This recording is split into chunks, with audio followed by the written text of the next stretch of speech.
Welcome to the Rim Break Rodeo. We hope this video helps. You start by loading the Hdri and preparing Blender so lighting behaves predictably.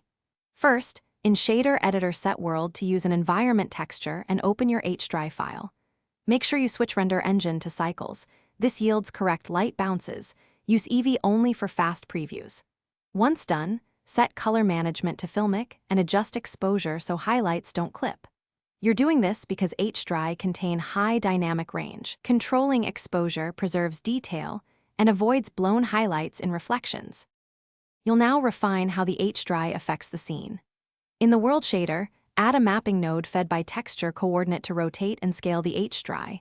Rotate to place primary light where you want it. Once that's set, mix shaders with light path to control glossy reflection brightness separate from diffuse lighting. This avoids overly bright speculars. Then tweak environment texture strength, and if needed, add a color ramp to tint or compress highlights. These steps let you sculpt mood without changing scene lights. You finish by optimizing and verifying results. Enable denoising, set sample counts to 128/512 depending on quality, and consider clamping direct light under 10 to curb fireflies. For interiors, add portal lights at openings or bake indirect lighting to speed renders. Once satisfied, render test frames and inspect reflections and shadow edges.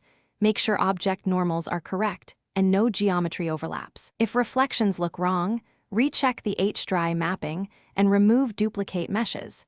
These fixes solve most Hdri-related artifacts quickly. Thanks for watching. Consider subscribing if we helped you.